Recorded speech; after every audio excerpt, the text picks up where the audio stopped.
Beautiful New York. Did you know that it's the third largest wine producer in the United States? 59 of its 62 counties have at least one winery, over 400 in all. As a meteorologist in New York who happens to love wine, I'll give you insight as to how weather affects each vintage and what tastes emerge from each growing season. With a variety of weather patterns, New York grows grapes that evoke flavors found nowhere else in the world. I'm Jason Goff, and this is Wine About the Weather. Today we're off to the Finger Lakes, and it's my first trip ever out here. Let me tell you, it is gorgeous. I'm settled in Seneca Lake, which is home to over 60 wineries along both shores of the lake. Since it's my first trip here, I want to check out the very first winery, Glenora Wine Cellars. Here to greet me is Gene Pierce, co-owner and third-generation vineyardist. Hey, Gene. Morning. Jason Goff. Welcome to Glenora, Jason. Thank you very much, sir. The winter that wasn't. Seems that way. You want to go check out the vineyards? Let's go do it. Okay. Glenora, tell me about it. Well, we started the company winery in 1977, and at the time it was the first and the only winery on Seneca Lake. And how many are there now? Probably 60, and in the whole Finger Lakes area, 125 to 130. So you were a pioneer in this whole thing. Well, that's what some people call us. Well, that's not a bad thing to be known for. Absolutely not. And you have family ties here as well, even before the late 70s. Yes, my dad had a farm close by, and I went worked with him, and actually went to school at Cornell. And how long have you been growing grapes? Well, I planted with my dad my first vine in 1958. Holy cow. So we can do the math. And have you ever seen a winter like this before? Well, in all the years, probably not one has been as consistently warm as this one. It is unique, there's no question about that. So this winter has been really something else. These buds are going to start popping here before you know it. How nervous will you be getting as we head deeper into the spring if you get an early bloom on these? Well, we're nervous right now just because of what you just mentioned. It has been a light winter that's a lot warmer than we normally would expect, and as you can see, the little buds right now are just beginning to swell. And once they come out and there's a little bit of green showing, then we really have a chance of damage with frost or freezes. So we're nervous. Now, at what point in time do you kind of rest easy? Is there a particular, is it like Memorial Day weekend, or is it mid-May? What do you think? Well, the old farmer used to say the harvest moon in May, but generally speaking, if we can get past the middle of May, we're not too concerned about spring frost. And that very seldom happens, but if we can get really, I'd be real happy at the end of April. The end of April. So as things progress and we have some warm days and some cooler nights, you're not terribly nervous, but let's say we get a forecast for, if you have a low here even of 30 degrees, what kind of measures do you take? Well, right now I wouldn't have to do much of anything, but let's say after bud break, then as we look over your shoulder or my shoulder, you'll see a wind machine out there. And actually what that'll do is stir up the air a little bit, and that'll protect us for 2 or 3 degrees. So when it might be 28 degrees here up above the vines, it might be 35 or something like that. And we mix the air up, just think of a big egg mixer. So these vines are now just beginning to wake up from the winter that wasn't. Let's talk about some of the winters that were and what kind of influences they had on your grapes. Let's head up to the tasting room. That'd be great. If you don't mind, I'm going to have to step aside. I have a couple other meetings, but our folks in the tasting room can give you a good background, I'm sure. Well, I'm looking forward to it. Thank you, sir. You're welcome.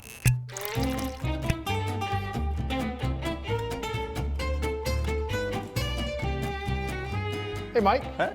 Good to see you, man. Nice to meet you. Gene sent me up here to hang out with you. You're the expert here in the tasting room, and you're ready for me. Yeah, so I got a nice little array of wines for you here. I got a red, a white. I also have one of our sweet wines and a nice little sparkling wine to finish it off. I'm gonna start off with the Riesling. Riesling is definitely the big grape here in the Finger Lakes. If you go to any other wineries, you'll definitely notice Riesling is usually on hand. We do our Riesling in stainless steel. Brings out a lot more of the fruit in the wine. You can tell that it's a semi-sweet. It's not one of the drier ones, because back in the day, the Rieslings in New York, they were all sweet. Yep. And so you have at Glenora a couple of different styles of Riesling. Yep, here we do multiple different styles of Riesling. This being our semi-sweet, we also do a dry Riesling as well. We also have a blend Riesling, which is actually a blend of Riesling and Cuba White, and that's our Chesil Creek Riesling. And then we also have our Swedish Riesling, which is our select harvest Riesling here at Glenora. So you're not kidding. Riesling is it. Riesling, Finger Lakes. Riesling's what we do here in the Finger Lakes. No, I like it though too, and I'm anxious to move on to some of these other ones as well. But I'm going to finish everything you pour. I will warn you, I do have a heavy pour too, so. No problem. Okay, so I got a nice little red wine for you here. Now, red wines aren't going to be the most popular one here in the Finger Lakes due to the climate. We are very suitable for white wines here. We have a very rich minerals here for growing white wines. I always like to compare us to California just because California is a big known red wine area. We have about a 3-month growing season for our reds here in the Finger Lakes. California has close to about a 9-month. Oh, wow. Okay. So that just kind of shows you Just how a lot big. more options out that way. Yeah. Gotcha. And what that does to the wine, for a shorter growing season, you don't get really that deep flavors. A lot of people that like reds like really heavy reds, kind of like, they always refer to kind of like chewy reds. Ours is definitely gonna be on the lighter side, so they go down a lot smoother, not real intense flavors. It's nice, you know why? Because you're right. I mean, you could tell the difference between this and a California cab, but it still has a nice complexity to it, a nice body to it. It almost reminds me of more of like a heavier Pinot Noir. All right, what's up next, Mike? All right, so for all you sweet lovers out there, I have one of our fruit series. It's our Audacious Apple. It's made with Cayuga white grapes as the base to give it some nice crisp fruit flavors. And then we also add fruit juice to that to give it a nice apple flavor. And it's all New York State apples. That is the best apple juice I've ever had. I mean, and I don't mean that in a bad way. I think it's fantastic. You could even mix that with a little club soda and put a lime in there or whatever you wanted to do with it. Oh, it's funny you say that. This is, as far as all of our other fruit series as well, they make great wine slushies. Nice, I like that. And then we'll finish up with a little sparkling. Yeah, so a nice little bubbly on the end. This particular bottle is about 10 years old. We make our sparkling wine with Pinot Noir and Chardonnay grapes, which are the typical grapes that you'd use for any sparkling wine. Yeah, nice little pop in there too. That's good. I'll tell you what, that'll stand up to any sparkling wine in California. I think in terms of its body, it's a little sweeter, but just in terms of being able to, it's got some muscles to it. I like that. I mean, and again, with the sweetness to it, it's just all good, especially coming into the warm weather. Those two things sort of go hand in hand. Oh, by all means. Mike, thank you so much for your time. We enjoyed it very much. Oh, welcome. Come back anytime. We'll do it.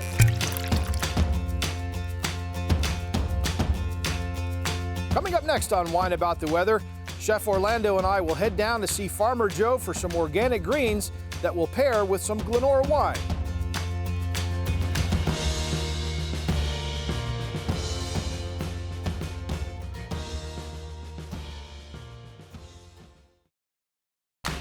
Welcome back to Wine About the Weather. We're still here at Glenora Wine Cellars. Let's head into the kitchen. Hey, Chef. What's up, man? Just out with Gene in the vineyard. We also had some fantastic wine that we tasted. He said to come in. This is where all the magic happens. So let's pair it up with some grub. So why don't we go to the farm, get some stuff together, and then we'll cook. Let's do it. Chef Orlando and I hopped in the car. We made our way just a mile down the road to Evergreen Farms. It's an organic farm, and Farmer Joe Zerby showed us around. He supplies Chef with some of this fresh produce. So what do we have here? Well, we have, we start some things early that take a lot longer. You gotta start about 10 weeks earlier. And Orlando uses a lot of edible flowers throughout the season. They do a lot of weddings, and we started doing that, I think, a couple of years ago. So we're trying to grow more and more. So we have some calendula and nasturtiums and have some violas over there. So you just have a rolling cycle of crops that go through from seed all the way through into later in the season. Yeah, we just do about 45 different vegetables. It's all seasonal. We start March, planting seeds, and then once we start working the soil, we'll do a lot of direct seeding in April. Hooking up with Orlando has been really good for our farm because we've learned a lot, and there's a low stress level to it. So we also have some Swiss chard going on right here, which it'll be ready to go in the ground probably around April. Should be able to harvest it in June. What do you like to keep it at in here? Do you try to keep it at a constant temperature or just above the outside temperature, or how does that work?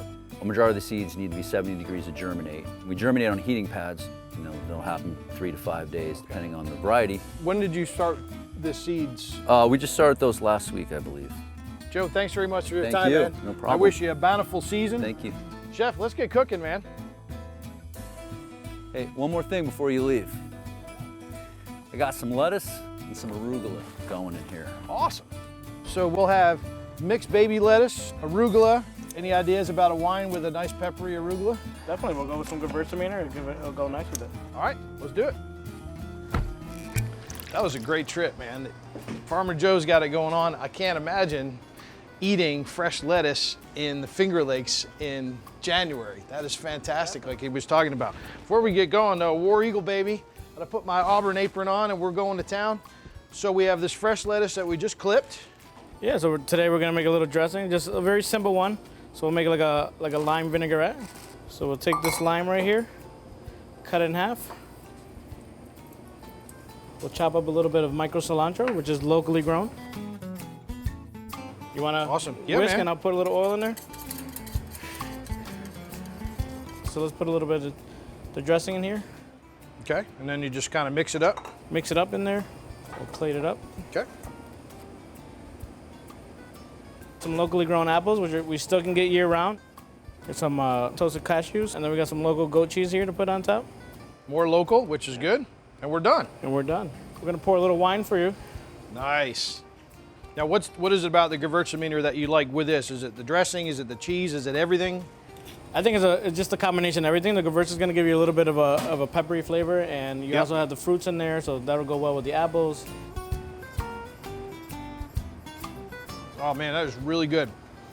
You did a perfect pairing with this, chef. Everything that's in here, you can taste the citrus, a little bit of salt from the cashews, and then a nice creaminess with the cheese and with the apple.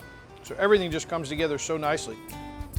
The next dish that we're gonna do is a bowl of red, and we're gonna do it with a arepa. So it's basically masa. So we're just gonna add a little salt to it. Okay. I like to add a little, just a tiny bit of pepper, not too much.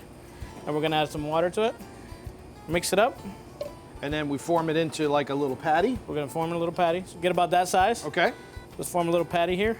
Put a little hole right in there. Okay, what's the hole for? The hole is where we're gonna put the feta cheese in. Oh, that's very important. Of course it is. So So you now, just kind of make a little bowl like that and make stick a little that bowl, in there? stick it in there. And then now we're gonna form that patty you were talking about. If you, I know you cooked before. Yeah, I mean, I'm no chef, but I could be a sous chef, maybe. We're gonna get a pan going and we're gonna get that seared off then. So we'll put it right in there. We'll stir it up a little bit just so it gets the oil underneath and it gives it that nice little golden color. I see. So if you want to hand me the bowl of red, we'll go warming that up. Now, what's in here? We got dried chilies in there, we got brown sugar, a little bit of garlic, some onion, and the pork that's in there is the local pork that we're using. Okay. All right, we're gonna flip these arepas. See, they have a nice, beautiful golden color. We'll go with that. And today we're gonna pair this with a Merlot, and the Merlot is gonna go great with it. I mean, we got a little bit of oak in there, so it'll go well with the smokiness of the chilies and all that. So we're gonna place a little bit in here. We'll take that arepas, put it in here. The cheese will be nice and melted.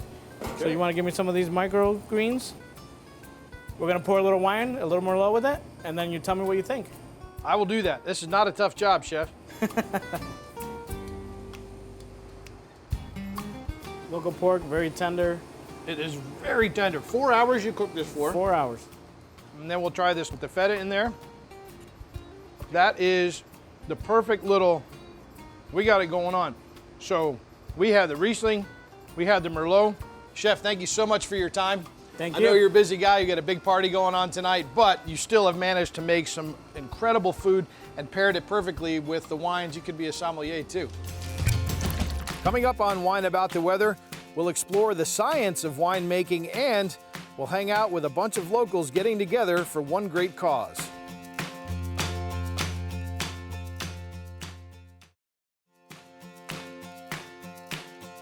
We're still here at Glenora Wine Cellars, and we've made our way down to the cellar to see how the magic of winemaking happens. Steve, Hi. Jason Goff, Nice to meet you, sir. Jason. Thank you. This is a nice little chemistry lab you have going on in here. It's a little simple, but it works for us. Now, you are the winemaker here at Yes. Glenora, and this is actually a good little segment for the kids. Not Yes. the wine, of course, Right. but that chemistry can be an exciting thing, It can be fascinating. and you can't have one without the other. Right. So you're working So- right now. What's happening here? So right now I'm checking the acidity of this sample. This is Pinot Noir for rosé that we're making. Okay. And we want to know that the acidity is enough to keep the wine lively and refreshing Not too high, so it's so tart that you can't drink it, and not so low that it's not going to be stable. So now you have this kind of working Yes. in here, and then Yep. we transition out into your rooms. Now we have a couple of different containers, and Yep. all of this is what you do in terms of the chemistry of Yes. things. All right, let's go check it out. Okay. All right. Wow. Lighting in here is a little different. What's up with that? Jason, these are sodium lights. They don't have UV like the fluorescent or the sunlight. And sparkling wine is really sensitive to UV, so we don't want to have that affect the bottles and affect the flavor in the sparkling wine. So you have a couple of different containers that you put your product into. This Yes. is something I'd never heard of. It looks like one of those big green eggs that you cook with, and it's concrete. What's the premise behind that? Okay, this is actually kind of a new thing. The shape of them allows the fermentation to stay in suspension. There's no dead spots in here, so it helps to develop the wine a little bit more quickly than it would in stainless steel. So you have other types of containers besides concrete. Yes, Jason. We have stainless tanks and we have oak barrels, and we'll go take a look at those. Let's go check it Let's out. head on in here. Wow, this is beautiful. Yeah. How much wine can you store in all of these tanks? These big tanks hold 5,000 gallons. All the tanks are different sizes because we want to keep them topped up. We don't want oxygen on them. So how many bottles of wine will come out of one of these big well, boys? 5,000 gallons times 5 bottles in a gallon. That's 25,000. yeah, Wow, that's really something. yeah. So how long will your wines sit in here, in these stainless tanks? And it depends on the variety. So Rieslings we can bottle in late winter or spring. Chardonnays usually not till summertime. And reds oftentimes over a year later. And it just depends on the type of a wine, what it's going to take to develop. So generally speaking, the heavier the wine, the longer it's going to sit. Yep. Yeah, and if it's been an oak, then that has to settle down because the oak has tannins that can be pretty harsh if it comes out too soon. Okay. Speaking of oak, you've got some oak barrels Yep, we as can well. go take a look at All some right, barrels let's go too, take a look Jason. at those. Yep. Wow. Bunch of barrels here. Yep. What's the story with these? These are all white oak. They get seasoned for up to 3 years, but usually a year and a half. Hot, cold, wet, dry, seasons them, and then they're built into barrels and toasted. So how long will you use these barrels? How many times will you fill them up? Well, Jason, we keep them about 6 years. The first year, they're pretty strong, pretty aggressive. Second year, they get more mellow. The flavor that's in the wine is no longer in the barrel. Eventually, they become pretty neutral. But we want to have a blend of new and used oak, and then that will... You'll blend them together that way. And Okay. then nothing is too strong or too weak. So we're almost done. Now we have to go and put the wine from the different containers into the bottles, Yep. which is no small operation. Not at all. Let's go check that out. So Jason, here's the empty bottles. They're put on the line. The track carries the bottles from station to station. You see they get nitrogen, blows out any cardboard that could be in there. Then they get filled. Then they get capped or corked, depending on what kind of wine. Then they get labeled and packed over here. We do about 45,000 cases a year. You also see we're doing screw caps, which had a stigma for years, but actually they're the best closure you can have. So we're slowly but surely getting away from the stigma of corks equating to cheap wine. That is just not the case. It's not the case anymore. Awesome. Yep. All right, thank you so much for your time, Steve. We're going to make our way to dinner. Yep. And now you'll have a lot of your guests that are going to enjoy the fruits of your labor, and we're going to go drink some wine. That sounds Alrighty. great. Awesome, man. Thank you. Every Thursday night, the locals get together for a fundraiser served with pasta and lots of great wine. Tonight's charity was livelikeliz.org. It's an ovarian cancer education fund, and behind the scenes, we met up with one of the celebrity chefs, Margaret Amasano, who's the president of livelikeliz.org and Liz's sister. How many of these have you made? What do you think? 20, 30? I maybe like 25, I'll give it. You're having a good time. Oh, having a great time. You've been here for a while. I have. I didn't think I was going to have to work this hard, but luckily we have lots of people that want to come support Live Like Liz. Well, thank you so much for your help. I'm going to Thank go you cook so some much. food. Is that cool with you? Please help us out here. What's really good here? What do you like? I like the pesto Alfredo sauce the best. Pesto Alfredo? Chicken, some That's spaghetti. fat-free, right? We're good? Oh, yeah. Don't worry about it. I got behind and started cooking some chicken, a nice little sauce to prep it up with Cabernet Franc. Had a great time here today. I hate to leave, but we have other shows to do. We'll be back after this.